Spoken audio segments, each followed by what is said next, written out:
On.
Good evening, everyone. I'm Casey. I'm Dawn. Hey, everyone. Thank you for joining us. As you can see, we got a light crew tonight.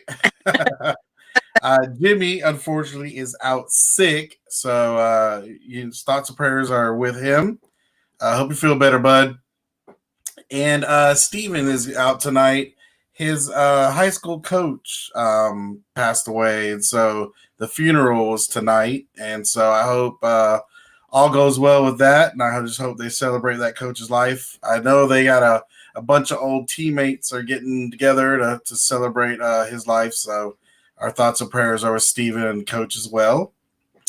And Dustin, I don't know where he's at. Not sure if it's skunk. Hopefully he'll be with us. Let me double check. Okay, just want to make sure I didn't miss any messages from him. Hey, Maria. And so I guess our homework, I was out last week, but our homework was to watch season 2, episodes 1 and 2. Correct. And luckily Dawn did her homework because I did not. I forgot to check in and see what episodes we were on. So Dawn, you want to start us off? What was episode 1 was What Lies Ahead. You'll have to help me with comments in. I'm not ignoring anybody. I'm on the phone, so I can't read your comments. Right, I'll try to get those up there. Yeah. Well, of course, this is when Sophia goes missing. Right. I'm going to get my headset on real quick. I forgot to get that going. One sec.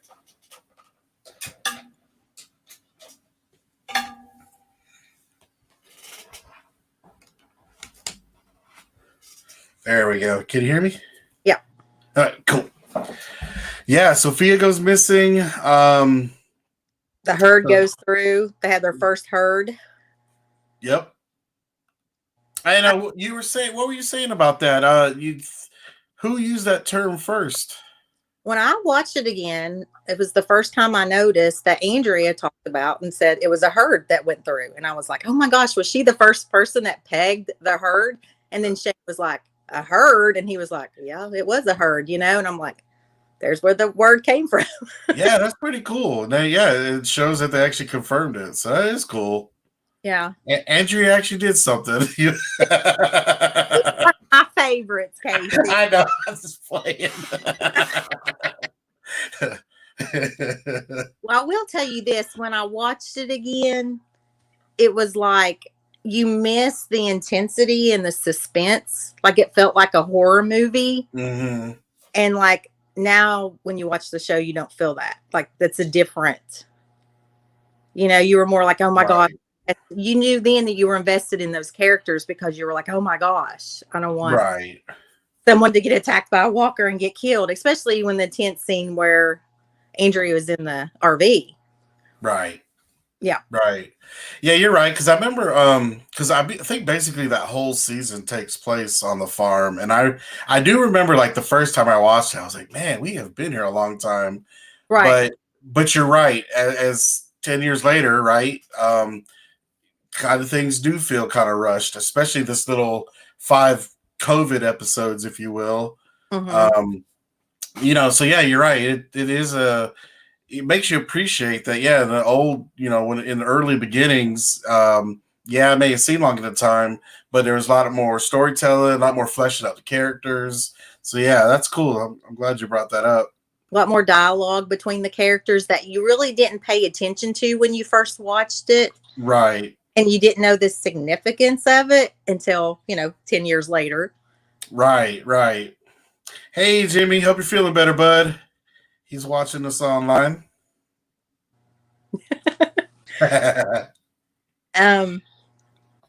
And also, this is where I thought kind of like Shane, when I watched it, Shane and Dale was like on the same page. Okay. To the farm, and then Dale notices, what he notices. I don't want to give it away because we're rewatching, but it's like, remember when Dale didn't want Andrea to have that gun? Mm-hmm. And Shane was like, agreed with Dale. Right. So agreed on a lot, and then all of a sudden their personalities changed, and then Shane wanted to be the dominant character, I guess. Right. The alpha male came out. Yep. Hey, Linda, we're doing good. Hope you're doing well up there. Hopefully the weather's nice. It's finally starting to warm up down here in the south. And if you remember, that's when Shane was going to leave too. Remember, he was going to get in that car and pack up and leave, and Andrea wanted to go with him. Mm-hmm. Once if he'd have left and took Andrea with him, and he'd have come back a different season, Right. That would have been cool. That would have been cool. Definitely. And then, like, I'm going to bring Jimmy up because Jimmy always brings this thing up that Carol wasn't a good mother because she didn't go search for Sophia. What do you all think in the comments? I mean, I just think that's where she was listening to everybody, not to run off. Mm-hmm. What's everybody else think? Yeah, I don't remember thinking bad of her, but I mean, I thought she was in a bad place anyways with everything she was going through with her husband. So I just remember her feeling kind of bad for her. Like, like I know her daughter's missing, but she's been beat down mentally and literally, right, from Al. So Right. I guess she just felt like she couldn't do anything. So and the group, they did take the initiative to go out and find her. So I don't think I think it was just more her personality and just the state of mind she was in. I don't think it reflected on, truly how she felt about her daughter. Right. Because we're in an apocalypse and there's walkers walking around. I don't know if I would be terrified and wanted to find my child, but I also would have been terrified to be out there by myself and been a walker horde that went through. Right. It's not like she was just going to go out and looking for her. Yeah, totally. There was threats. Right. Yep. So yeah, I totally.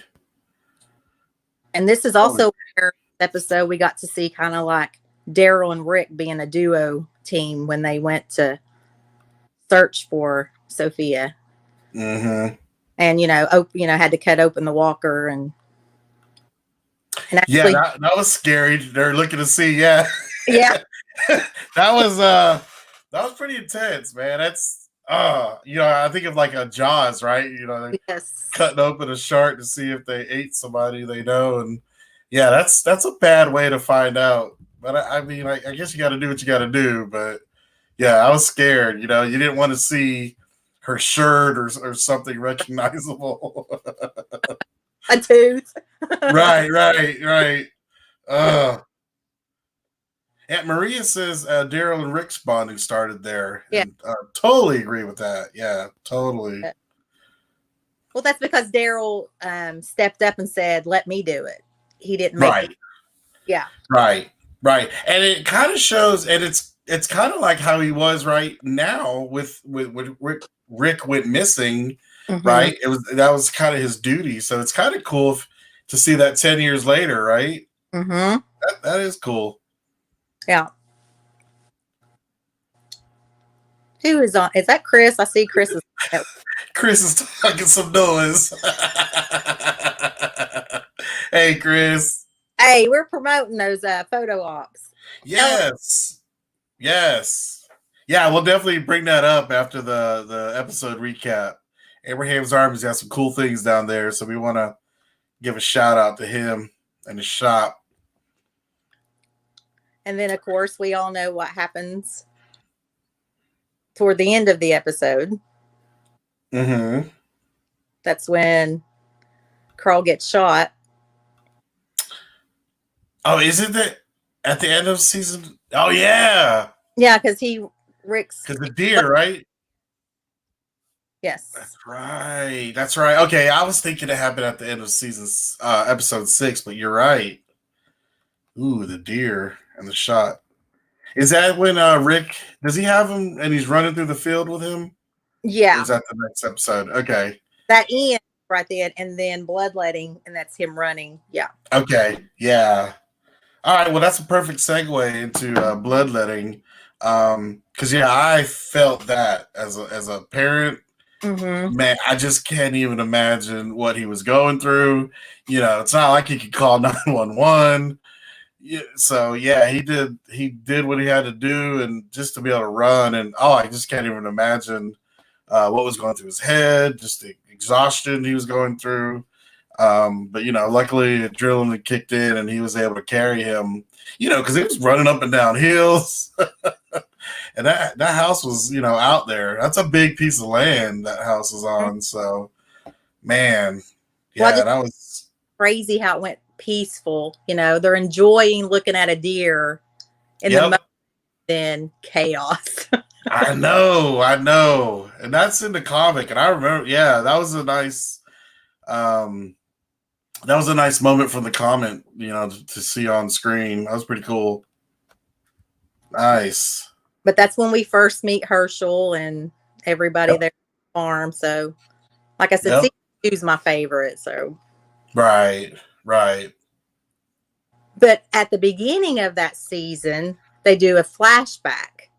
And remember this a few weeks ago where Lori was talking to her friend and Shane comes up and tells her that Rick's been shot when we were discussing if they were doing something together before or not. Yeah. So I was thinking when I watched it this time, I said, if there wasn't something going on, then why did they put that there? Gotcha. Okay, so this might be another. It's just a view, because why would you add that to the story? Right. If there wasn't anything going on. Right. I gotcha. Something the writers probably purposely put in there to. Mm-hmm. Okay. Get the wheels turning. Mm-hmm. Interesting. Mm-hmm. Now, at this point, I know we're just meeting Herschel. At this point, because I didn't watch episode 2 yet, but were they hinting at anybody in the barn yet, or is that too early? Okay. No, it was mostly like them going to get the respirator and stuff for Carl. And where Maggie gets on the horse and goes after Lori. Okay, so is this the FEMA camp scene? Mm-hmm. Oh, cool. Where they go to the old high school, yeah.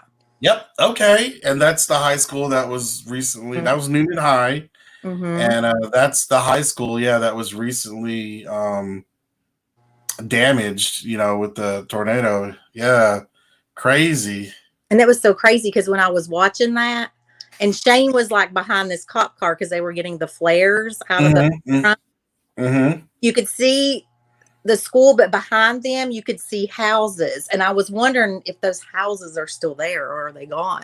Oh, that's a good question. Yeah, we'll have to ask Jimmy about that. Yeah, you're right. They were right there across the street. Mm-hmm. Yeah, they were they were there obviously when or I know they were still there when I did that water tours caravan tour with Cindy and Steven. Yeah, that was still there. But those storms, I mean, that was recently. That's probably about a month ago, I guess, when those storms happened. Mm-hmm. Yeah, that's crazy. Yeah, I never saw a path of where that thing went, so I'm curious. Right. I don't know if that was a direct hit on the school. Mm-hmm. Yeah, crazy. But if you remember in Bloodletting, I don't know if you remember since you haven't watched it, there is a Mhm. which I thought was kind of weird because I told you about the flashback in the beginning. So they showed that Right. first. Well, then after Rick comes out of the room with Carl, and Shane's there and he's got blood all over his face. You know, he wipes his face and Shane kind of rubs it off with the cloth like Daryl does later on with the Mhm. when he bites Joe's throat. Well, he's like, you know, I love you, man. I'd do anything for you. Kind of like guilt, you know, remember I was there for you. You know what I'm saying? Right. Corey was there for you when you were in the hospital. She was a strong woman. You know, Mhm. he was, I was just like, I was kind of connecting it with that flashback. Mhm. Which Oh wow. Gotcha. yeah. Hey, Chris is saying those houses are just 5 minutes from us, and they're still there.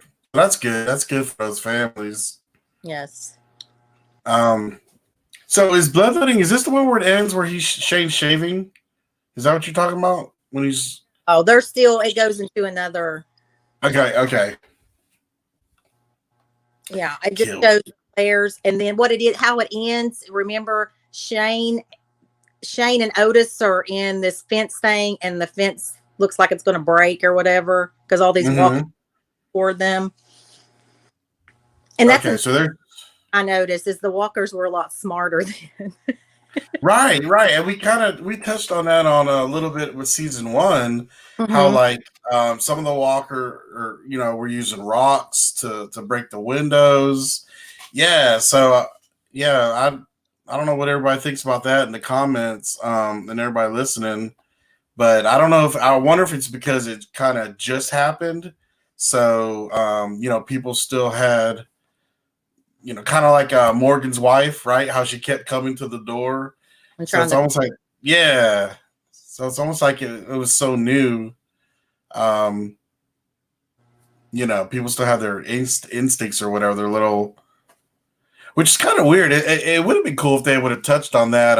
Like if anybody else in the last few seasons, like when they die, Mm-hmm. especially like in the prison, Mm-hmm. when people would die like in their sleep or something like that. It'd be kind of cool to see if people were still, doing their routines.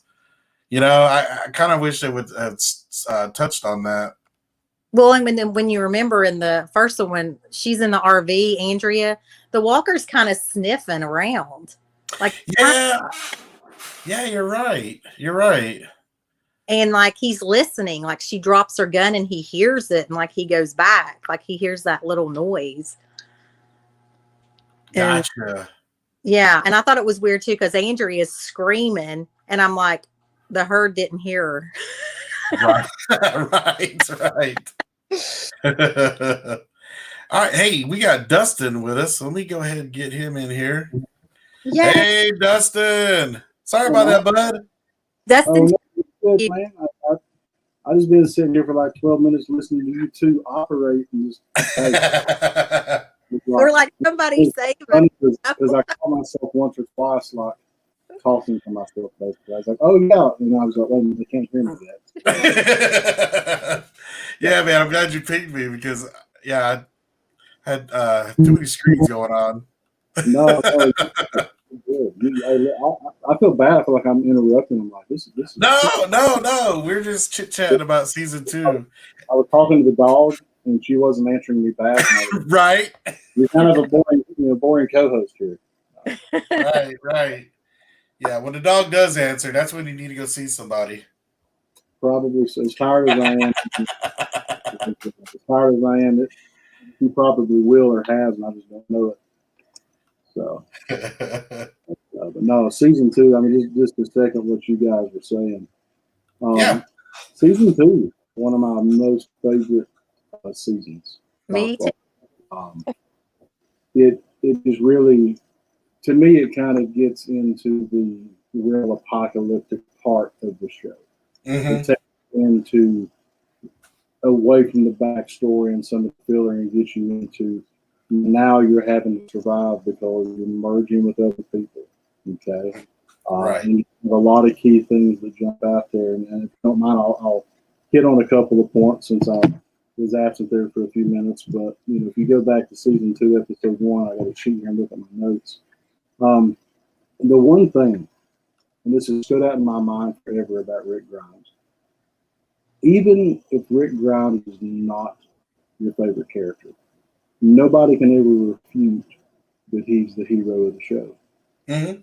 And to show that, at the very beginning of season 2, episode 1, he's on the rooftop and he's talking to Morgan. He's trying to reach out to Morgan and he's trying to, relay, hey, I want you to be safe.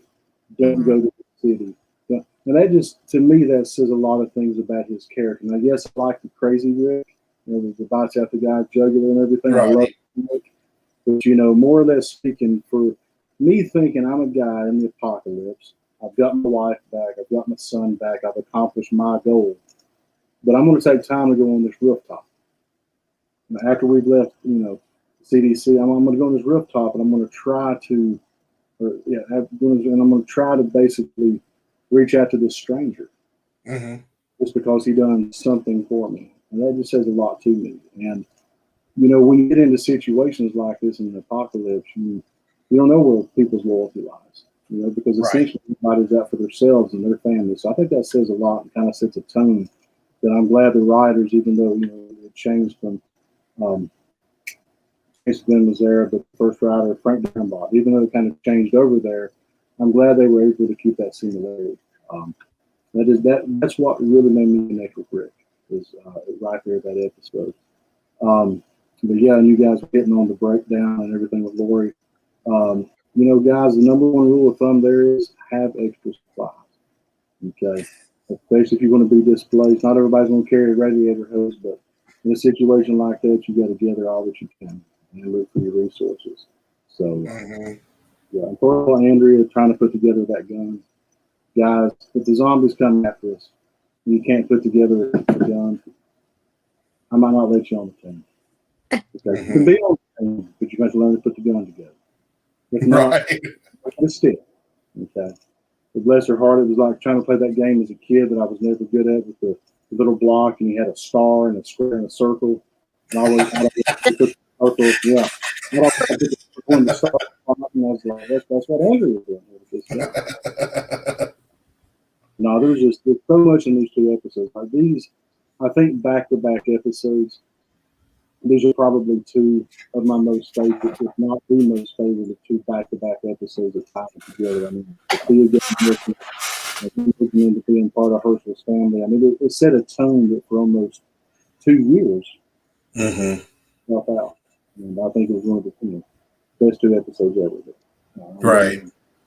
No, you're good. And it introduces one of the elusive, Walking Dead locations that no one's really seen yet, and that's the farm, Oh man, I'd love it. I've always wanted to see that. And I don't know if you guys knew, but it's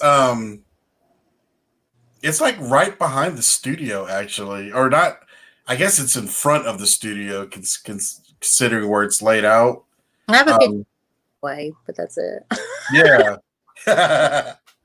So yeah, and I remember, I think Jamie is the one that told us, from Harrelson, tours, Walking Dead tours. Yeah, like that family, moved out for I think a month or 2, so they could film all that.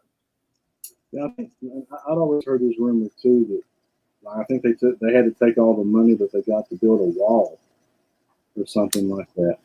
Gotcha. I don't know that to be true, but yeah, I know they're very good people and everything. But so that's why the helicopter tours, guys. I mean, if you want to see it, right? Has anybody done that? I know they're offering it at the camp, and me and Don are talking about it. But Dustin wants to go and jump off the helicopter. And then Oscar's going to be mad because then the security's gone at the camp. But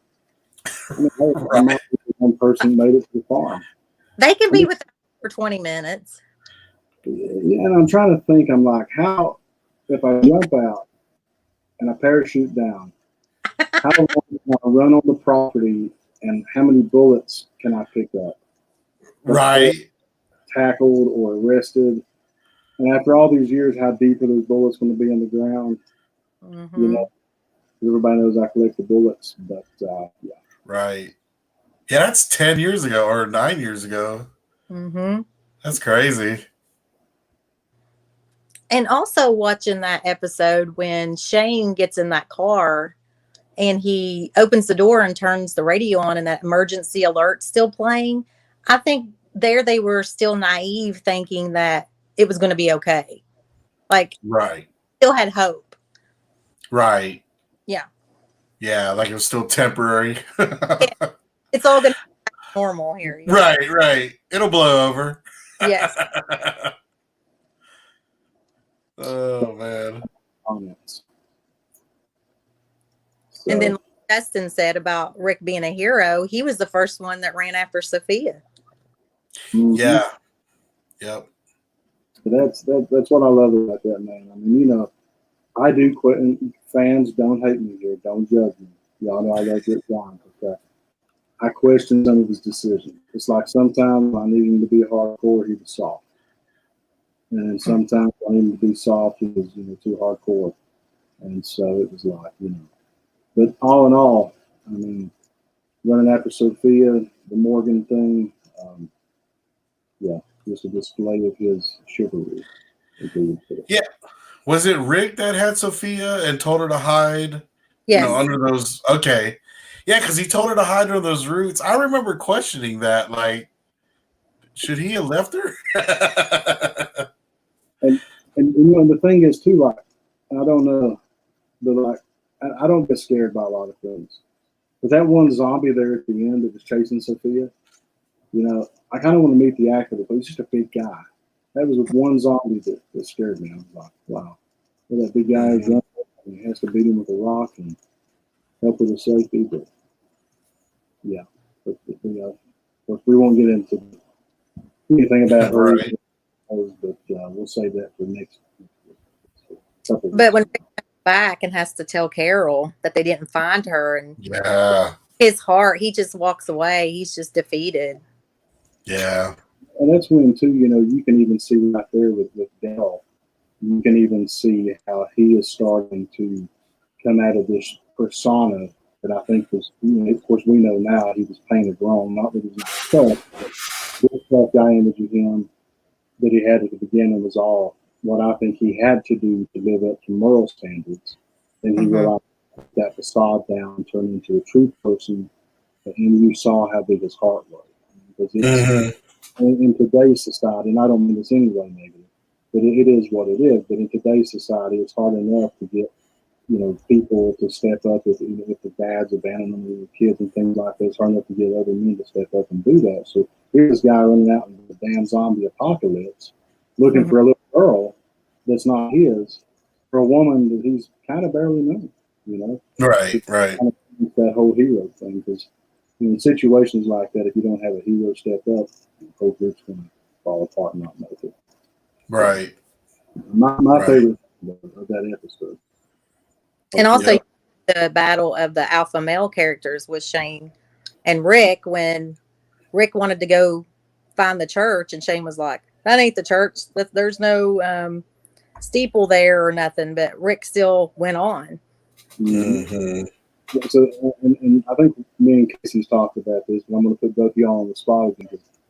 Miss Dawn, so who would you, if the group would have split, and it was a Shane group and a Rick group, who would you have picked to follow? I think you would know the answer. Would you be surprised at my answer if I told you I would have followed Shane? No. I would have followed Rick because I feel like Rick would have come and looked for me. He would have cared, where Shane would be like, screw you, I'm leaving. Yeah, that would be my only fear with Shane. Like, I know, like, he may have been more a protector in the sense that he seemed more tactical, you know, when it came to fighting. But I'm like you, Don. I have a feeling when Shane saw that you were no longer useful to the group, you're gone. You know what I mean? Like, that's it. Only cared about Lori. He didn't want to protect anybody else, but Lori and Carl threw everybody. Right. Mm, Uh-oh. mm. Talk Love to it. us, Dustin. Love it. Contention. So back when you got Rick and Shane both knowing about the walkers in the barn, Mm-hmm. and Rick just kind of he does go and talk to her. He kind of explains things. You got Shane there as a realist that knows my whole group is living beside of these walkers. Who knows how many's in there? They could break out at any time and go kill my entire group. You got to remember, Rick let them stay there. Shane busted them out to get rid of the threat. So those are moments that I did question Rick's integrity as a leader and being more of a people pleaser, or more the mediator type, when it took some badassery like Shane had. So I do think Shane cared for the group. But don't you think that if Lori wasn't pregnant, Rick wouldn't have made that decision? I think that influenced his decision about the walkers in the barn. I think he was trying, because he needed Herschel for the delivery. He needed a place for her to stay. So I think that if she wasn't pregnant, then I think he would have went along with Shane. I love this. I like that. I agree 100%. See, now I wasn't thinking on that, brainwaves. That was my Shane thinking. Mm-hmm. But Shane would be the same way if he was with Lori. See, my Steven's not here to get into my conflict talks with, so I have to pick on Don. Don is winning, so I have to find another conflict here in my thought process. Uh-oh. No. I think you're absolutely right. And, I don't know. I mean, I agree. I'm kind of in agreement 100% with you. And I want to say 100% with me, but I can see why Rick would have done that. But at the same time, I see why Shane did what he did. But that's what. And I also feel like that Rick was indebted to Herschel for saving Carl, too. So he was respecting him and his property and his home. So would you, if you were the decision maker in that, would you have done exactly what Rick did, or would you do something slightly different? Or would you follow the same course? I think maybe, I think it happened too quick before Rick could do something, but because Shane acted out of haste. But I think if Rick would have got Herschel to himself and saw and showed him what a walker was and that it didn't go down, I think he could have influenced his decision. I believe that. I think somewhere in the back of my mind, I'm just still holding out for this redo episode that Negan's getting ready to kill our guys there in Abraham, and Shane comes out of the back of the woods and just whips his ass down through the gravel. And I'm still missing that moment. So that's why. But I don't think that Shane would save everybody. I think Shane's selfish. It's all about Shane. But if you ride those coattails from that alpha male, you can get saved too in the process. Only if he wants you to. Only if he cares about you. Mm-hmm. But those narcissistic types, they love that loyalty. And if they see that loyalty, but now when the problem is, like you said, when they're done with that loyalty, you don't even get an opinion at that point. You're cut right there. Right. Well, you just gotta, like I brought up to Casey earlier when I was watching the first episode where Shane and Dale agreed with each other.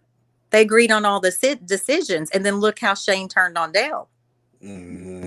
Very quickly, because because Dale had him pegged. But do you think Dale was doing that more because he kind of had this crush per se on Lori, or this father figure? No. Andrea, not Lori. Andrea, sorry. No, I think it's because he's seen Shane point that gun at Rick. I think that's why. Well, yeah. But after it was addressed, there was still this continuation of what bothered me. I think I don't know. I think there was some Andrea. Just go with me. I think there was some Andrea influence here. But I've always had this thought of, was Dale looking at Andrea as a daughter figure, or was it a pretty attractive woman figure? I think he was looking as a daughter. Daughter. I think so. Am I allowed to think the other way because it just makes it more interesting? If you want to. You let Dustin on, and the show gets censored. Okay, that's what happened. But no, but tell me about when the deer made its appearance, and you see that brief moment of sincerity from Carl, seeing this magical moment in the midst of all this pain and drama. You know, The innocence of the situation, yeah. Mm-hmm. And I think what that's some of the stuff I miss with the writing. I miss some of those little tidbits of things like that these writers used to put in. It just made you go back and think, and you didn't even catch it the first time you saw it. Okay, I mean you did, but you would not think about it in depth. You were watching it 3, 4, or 700 times, like me and Don have, and you're like, what are they doing? What are they trying to tell us? What were they thinking in this moment? What does it have anything to do with anything? But somebody was thinking that meant something to them. And I wish one day in the future there could be like a panel or a forum where we could pick out moments and say, what were you thinking? What were you trying to do from the audience? And, because there's a lot of things there that don't fit. It's like, why is this, I mean, I get it, but like, I wonder what they're thinking. So, yeah. I love arguing, but I like this. It's a good debate. It's healthy to debate. Donna's making me smarter, and she's making me think deeper. I enjoy this. Let's just come from a woman's perspective instead of male's. Having this whole thing about you right now, Dawn. I'm kind of having this whole Dale Andrea thing about you right now. Basically, start talking and ask me a question, so we can. So I'll get you on a lot of it. Have we talked about my blue bag of drugs in that episode? Have we talked about that yet? We have not brought that up. Yet another reference to that other show. You got to bring it 15 minutes. True.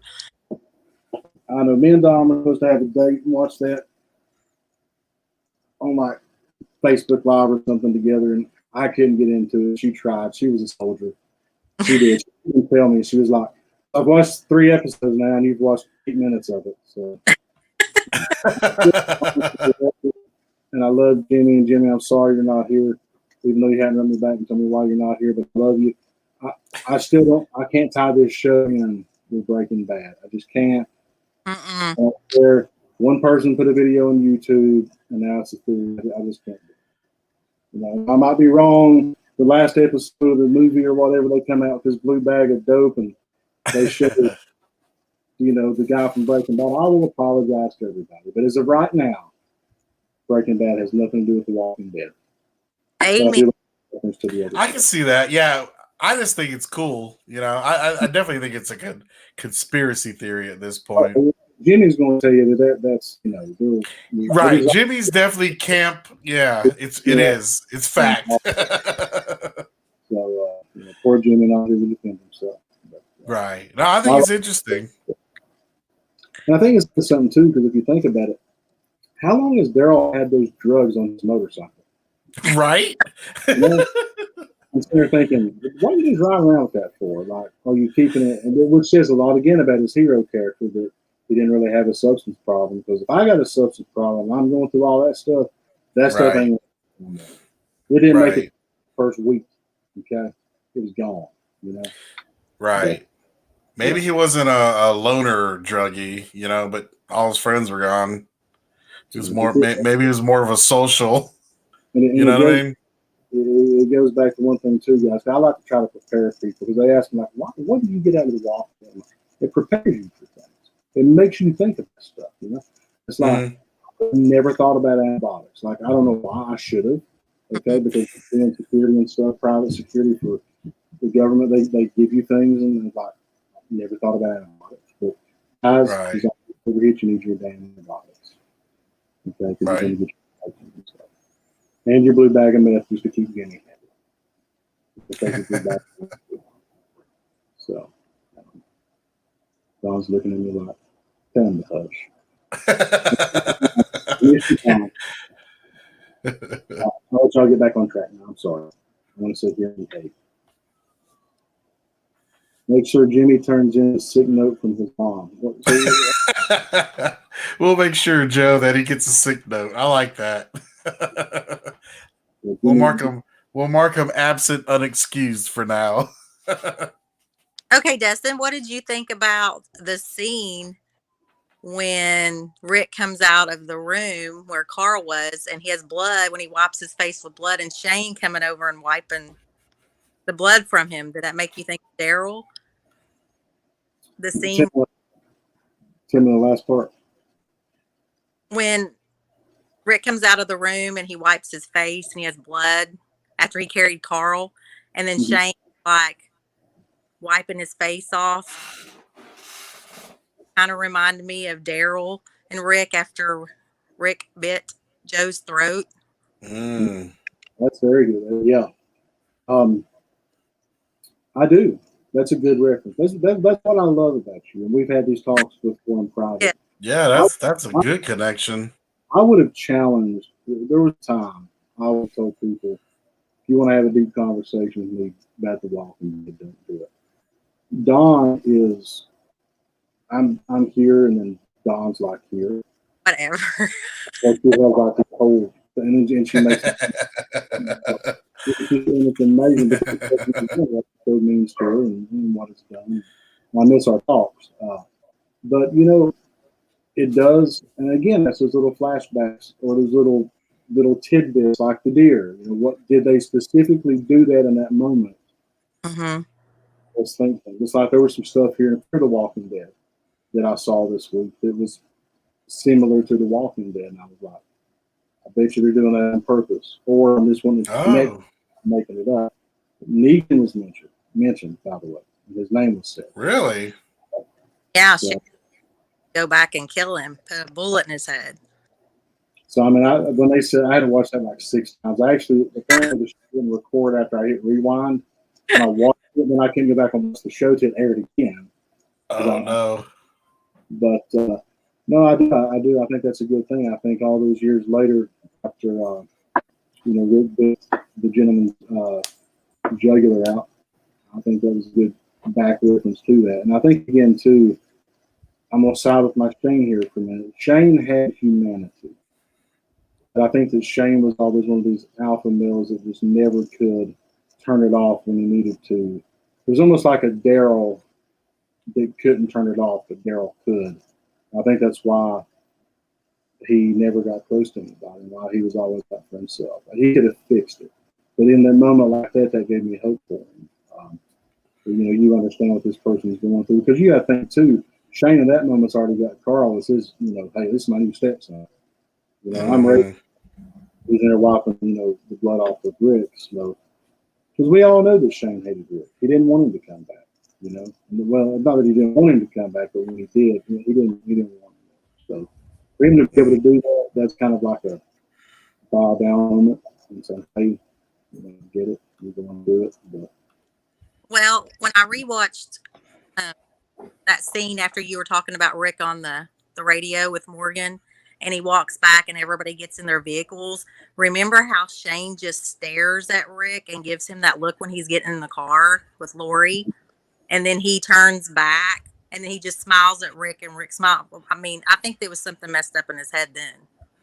Yeah. And that goes right back to that creative writing. Somehow down the road, I don't know where it got lost, but I think that they were going to veer off the comics a lot more with Rick and Shane. I really wish the writers at that time hadn't changed the look as they did, because Darren Box was doing a great job. But yeah, there was a lot more we were going to see there, a lot more conflict. You know, and I agree with you, Don. Shane might not have been the best person to follow. But when he loved me, damn it, and I was in his group, I was in love. And when he was with me, I'd have been coming back to Don's group saying, hey, Y'all need an extra person or anything? And see, Rick would allow you back in. Shane wouldn't. Yes, Don. Yeah, I don't think there's no second chances with Shane.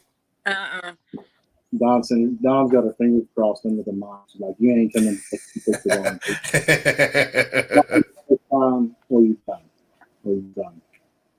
But yeah. So I like Don's questions. He hit me with another one. This I is know, good. right? This is Well, what are fans saying? Sorry guys, I've been ignoring you. Don's got me. No, I've been keeping an eye on the comments. Don's got me. At his where Andrea pegged the term horde or the herd of walkers. Tell me that one more time. I was switching back and it cut out on me. Oh, okay.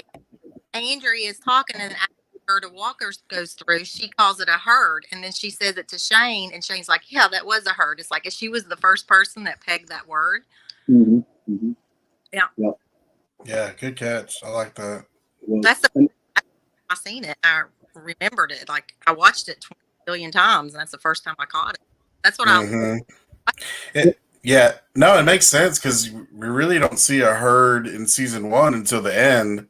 But Rick was by himself, you know, and Glenn never said it because if anybody would have known, Glenn would have used that term. Mm-hmm. So yeah, I think Glenn was going to call them geeks. I think. Am I right on that? What's that? I said I think that Glenn called them geeks. Yes. Yeah.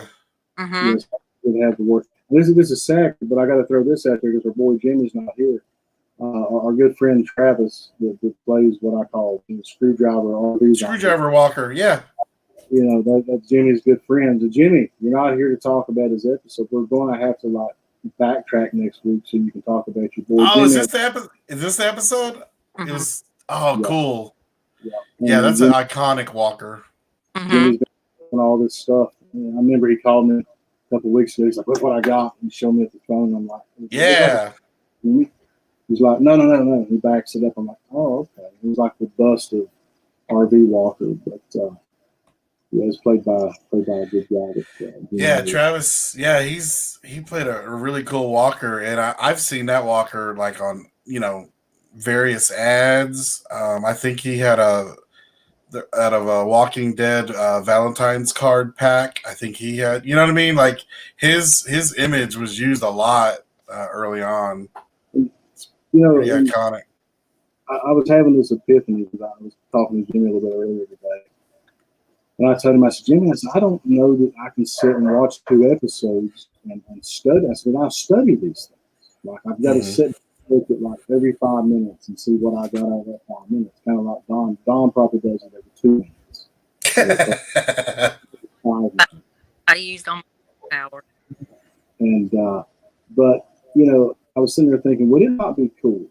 Because we had caught some iconic zombies. And I don't know even the AMC or writers need to do this, but I would like to see some backstories of the zombies. Yes. Yeah. I want to see how did the RV Walker, how did he get to the RV that day? You know what I'm saying? Now, I know they kind of on that with some of those webisodes. They showed some zombie stuff there for a minute, but I think they could go back and 50 episodes about the 50 most iconic zombies. Well, Walker, Yeah. I want to know how the zombie gets in the field. Yeah. Oh, that tall, out there with tall the one. Yes, the one shooting the credits. Yes. In the open, I would get so excited. That was the moment I knew. Quit running around the house and sit down and get ready to move your damn truck. Sit down on the couch with the dog to be good. I miss that scene. But yeah, exactly. So yeah, I'll just think about it. So yeah, that'd be good. That'd be good to do webisodes or something, or some kind of anthology show where each episode can focus on a different walker or group of walkers. That'd be cool. Yeah, I agree with you. I hope they do it. And I think the fans could do it. There's a lot of creative people out there. A lot of you guys watching us here on the podcast, you guys are creative. I mean, you got people out there. They make me sick. I love them. It's like Oscar. Oscar can take a half-broken pencil and a napkin and turn it into something that I want to pay $25 for. Okay. Mm-hmm. Then you guys put some episodes together, and we'll volunteer. Me and Don and Casey, we'll come down to Georgia and play the zombie part. There you go. Show us how we get there. Yeah, I think the backstory would be awesome. That'd be cool. We got a filming location. Mm-hmm. We can go to Harrelson or Absolutely. We can Okay. do this. We'll keep it going for 10 years after this. We'll do the zombie chronicles. See, yeah. With the dead chronicles. I'm copywriting it right now live on there. Nobody can steal it. It's Don and Casey's and mine. Jimmy and Steven, you're missing out. You don't get to read this. One more thing I noticed about those episodes before we wrap it up is where Yeah. Daryl he has a family. Like he cares. Like he protects T-Dog. He saves his life. You know, Yeah. he's wanting to go out there and find Sophia. He was like all the one positive. We're going to find this little girl, you know, where Shane's like, no, we're not. No, we're not. You know what I mean?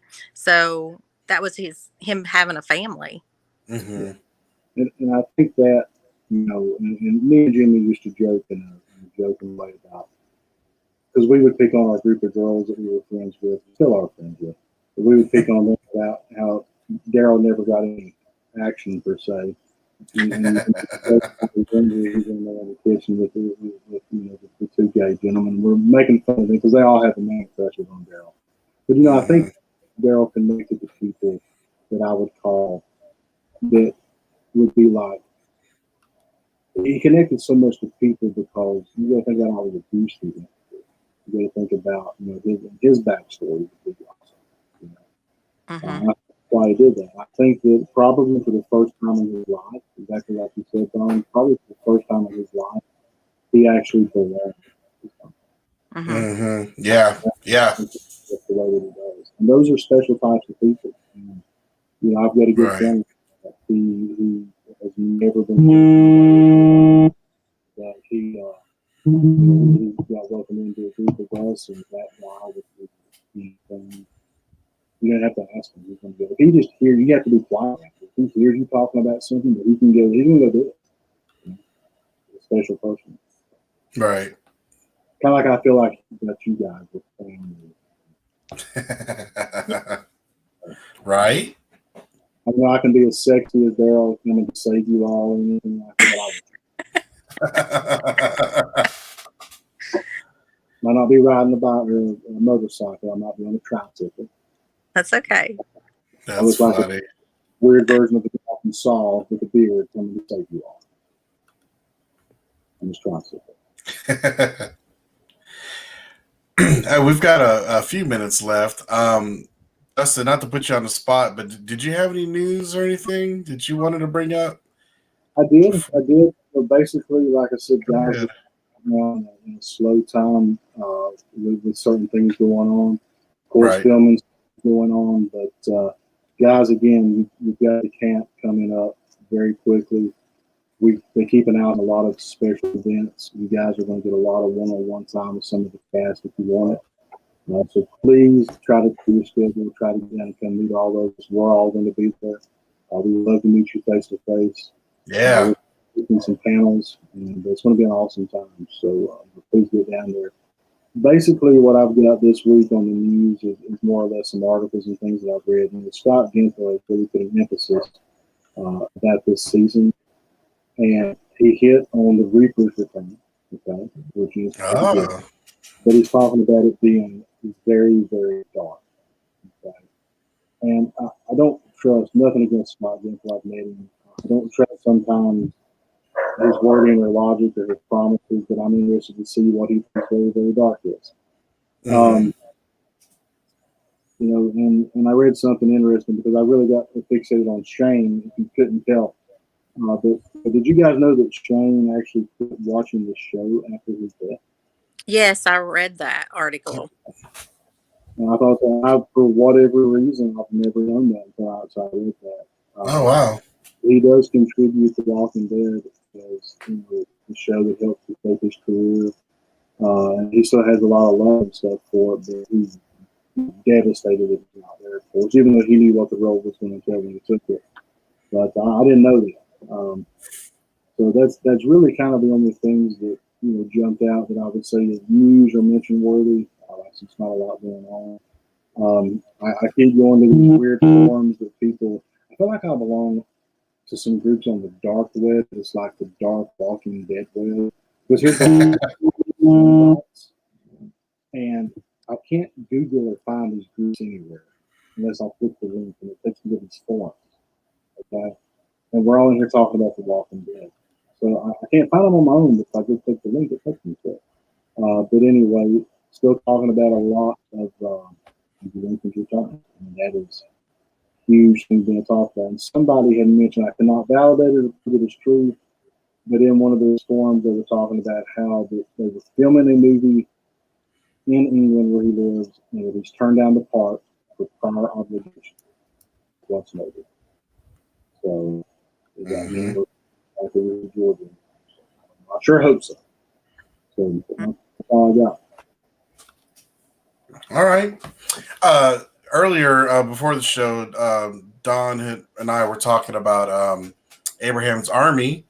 She was reminding me that he has some events coming up in Chris's shop. She's actually has his shirt on, the Walking Dead podcast. Great shirts, by the way. Dawn, did you want to talk about what events you saw coming? He's having Memorial Day weekend. He's having a photo op with Carol's husband. I can't think of his real name. I can't either. It's Al, right? The character Al. And the guy from the Claimers that held the knife to Carl's neck. Those two. So you can have a photo op with those two that weekend. Nice. Adam is a super guy too. I'm excited to meet the other gentleman. I didn't know that's who that was at first until I saw the actual Walking Dead photo. That'd be pretty cool. Yeah, guys, an opportunity. Of course, the camp supports Abraham's Army, and he's a big supporter of us. And we're doing everything, but it's an awesome opportunity to meet two folks and get a good close-up experience with them. You will definitely enjoy it. Yeah, be sure to check out his Facebook page if you guys are interested in checking out those photo ops. Yes, because I think he's closing up early Saturday. I think the time is like 4 because they're doing some kind of contest. Like okay. Some kind of eating contest or something. I don't know. That sounds like a Chris thing. And that's awesome. We'll watch episode 3 and 4 next week. Yep. I will definitely do that. But yeah, the camp is 12 days away. So yeah, that'll be the last show before this camp. I'm excited. I'm excited. I'm now very excited. I want to carry around a GoPro and walk around with Officer Goofy. Yeah, I know, right? I saw that. I know Jimmy's talked about him before, and I saw that he's going to be there. That's going to be awesome. Jimmy sent a picture of him and you, Dustin. Yeah. It's funny. Jimmy will call me like at the time I'm getting ready to go raid the house or kick in a door and I've got tactical gear on. I'm like, yeah, Jimmy, what do you want, buddy? Because Jimmy, if he calls on a normal phone and then he FaceTimes me, I'm like, I got to answer this, right? So when I FaceTime, I'm always like, oh, Deputy Doofy. I'm like, Jimmy, really? Yes, we will get that for you. Nice. Yes, Miss Linda Jennings, you're definitely on the road. We love you. That's funny. Well, I'll go ahead and let me pull up our sponsors here. If I get the right slide. All right. As you can see, we have a great list of sponsors here. We've got the Walking Dead Harrison Tours over there in Harrison, Georgia. Water Tower Tours over there in Sonoy. Go see Cindy and Steven. Auto Wraps Plus. Abraham's Army, who we were just talking about with those photo ops. Be sure to check him out on Facebook. The camp. So we're 12 days away for the camp. Can't wait to see everybody. Survive the Night. The Walking Dead is freaking amazing. And Fear the Walking Dead Horror Nation. And our last sponsor is Full Circle Toys. So thank you all for sponsoring us. And also a huge shout out to our Patreon supporters, Christy, Don, Jeff, and Linda. Thank you all so much for supporting us. And do you guys have anything before we wrap up? Mhm. Nope. Just love you guys. Can't wait to see you both in 12 days. Hope the rest I know, right? come down. Yeah, we gotta hang out and go do something, grab dinner or something. Yes, Oh. absolutely. Yeah. All right. Well, if that's it, y'all have a good night, and thank y'all. It's a great show tonight. Absolutely. Bye. Good night, everyone. Good night, guys.